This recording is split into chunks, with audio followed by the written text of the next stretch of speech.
그런데 이번 검찰이 기소하기까지 직접적인 그 증거나 저 지시, 묵인 이런 걸 확인하기 위한 조사를 한 번도 안 했습니다. 이재명 대표에 대해서.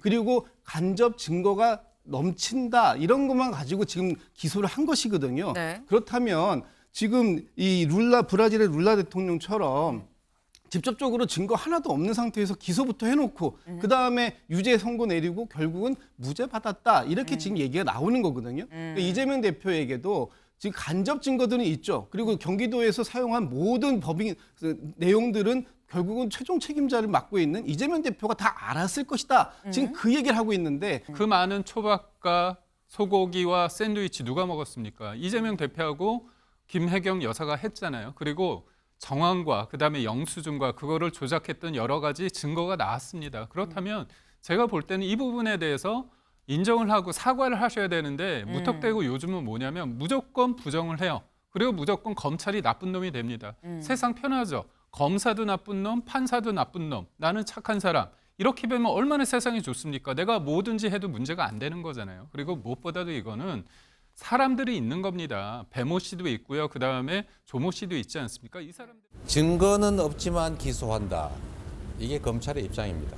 일선 부서에서 사용한 법인카드나 예산 집행을 도지사가 알았을 가능성이 많다. 그러니까 기소한다. 이게 지금 검찰의 입장인데 룰라에게 적용됐던 브라질의 검찰의 입장이 있었죠. 증거가 없는 것은 은닉했기 때문일 것이다. 똑같습니다. 네, 이재명 대표. 브라질의 룰라 대통령을 얘기를 했어요. 보겠습니다. 징역형 뒤집고 3선 룰라 거론하며 이 브라질 검찰처럼 증거 없이 기소했다라고 했는데 브라질의 룰라 대통령 징역형 뒤집고 3선 무슨 말이야 싶으실 수 있습니다. 룰라 대통령이 어땠느냐. 2003년부터 10년까지 2번 대통령을 했죠. 그런데 2016년에 부패 의혹으로 구속이 됐습니다. 그래서 2018년에 12년 1개월의 징역형을 받았는데 그런데 1심, 2심 다 유죄였었는데 대법에서 무효 판결이 나서 막판에 대선 출마를 할 수 있게 됐죠. 그리고 실제로 당선이 돼서 3번째 대통령직을 지금 수행하고 있다. 이번 G20에도 참석을 했더라고요. 네. 그러니까 브라질의 이 룰라 대통령을 얘기를 하면서 그때처럼 검찰이 잘못 기소를 했다. 지금 증거가 없다는 건 은닉해서 그런 거 아니야? 라고 이재명 대표는 지금 얘기를 그런 식으로 하는 게 맞느냐라고 이재명 대표는 얘기를 하고 있다는 거죠. 김진욱 대변인님. 이재명 대표는 룰라 대통령의 사례를 예의주시하고 있는 겁니까?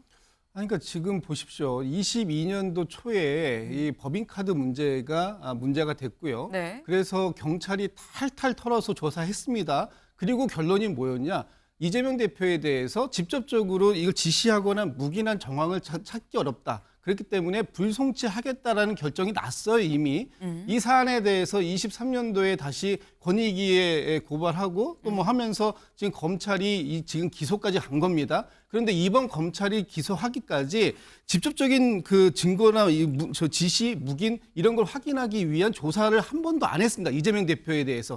그리고 간접 증거가 넘친다 이런 것만 가지고 지금 기소를 한 것이거든요. 네. 그렇다면 지금 이 브라질의 룰라 대통령처럼 직접적으로 증거 하나도 없는 상태에서 기소부터 해놓고 그다음에 유죄 선고 내리고 결국은 무죄 받았다 이렇게 지금 얘기가 나오는 거거든요. 그러니까 이재명 대표에게도 지금 간접 증거들은 있죠. 그리고 경기도에서 사용한 모든 법인 내용들은 결국은 최종 책임자를 맡고 있는 이재명 대표가 다 알았을 것이다. 지금 그 얘기를 하고 있는데 이재명 대표는 직접 지시하거나 묵인하거나 했던 적이 없다라는 부분을 명확하게 지금 얘기하고 있는 것이죠. 네.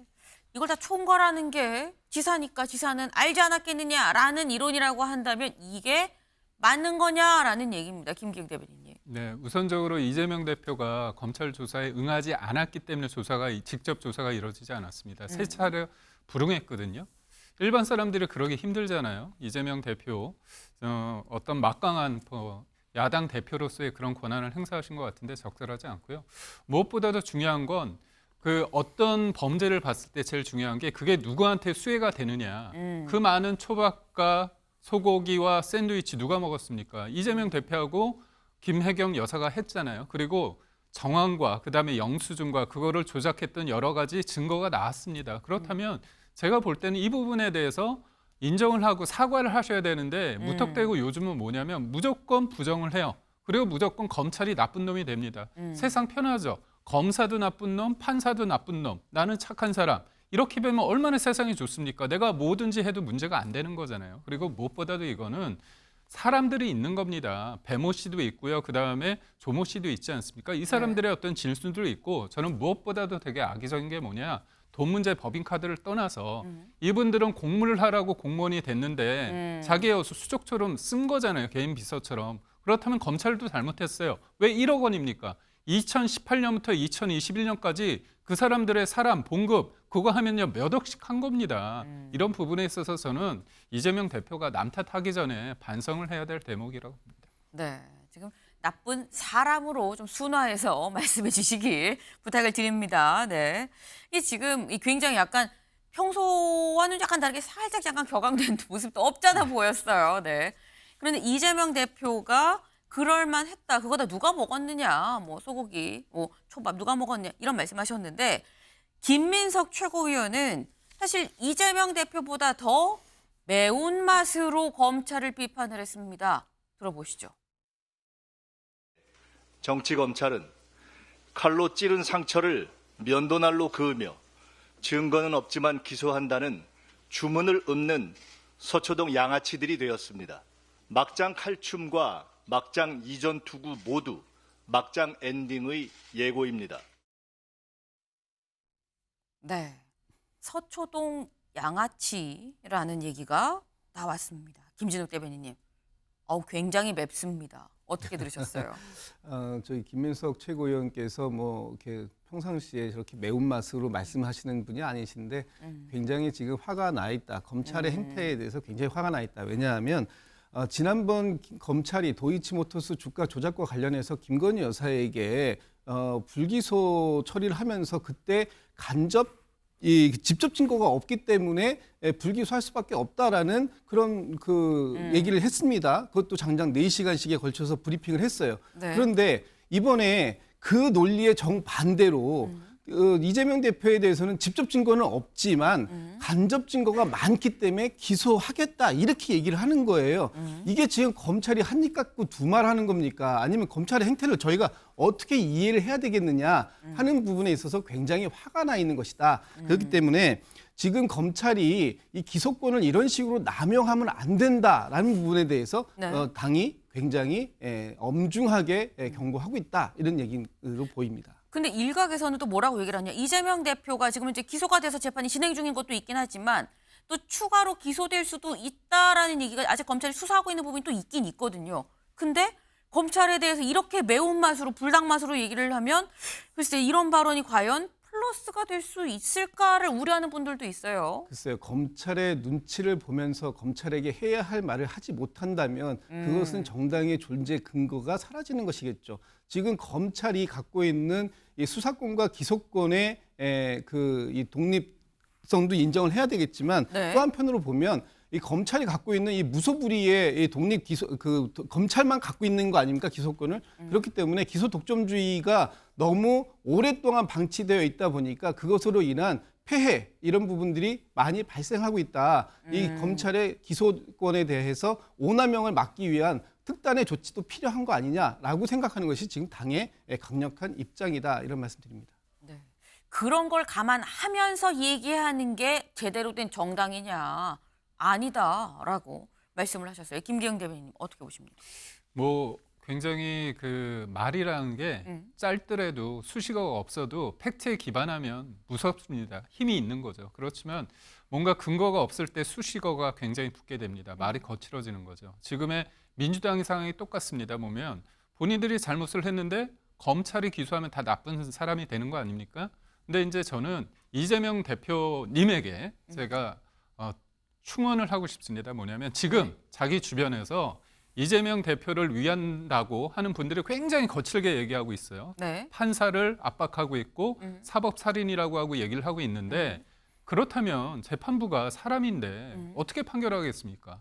괘씸죄도 있을 수 있고 법리대로 해도 유죄겠지만 괘씸죄 있으면 가중처벌 될 수 있는데 그렇다면 본인이 어디로 가겠죠? 그럼 그 공간을 누가 차지하겠습니까? 이분들이 이재명 대표가 아니라 소위 말한 강성 지지자들 개딸을 위해서 내가 그 사람들을 하겠다는 포스트 이재명입니다. 저는 포스트 이재명이 비명계가 아니라 친명계 내에서 지금 싸우고 있고 경쟁하고 있다고 보거든요. 그래서 차분하게 부정하시는 건 괜찮은데 분노하지 마시고 받아들이시거나 아니면 법리적으로 하시면 되는데 왜 이렇게 하는지 모르겠습니까? 그러다 보니까 이 부분에 있어서 과하다 그런 비판을 받을 수밖에 없다.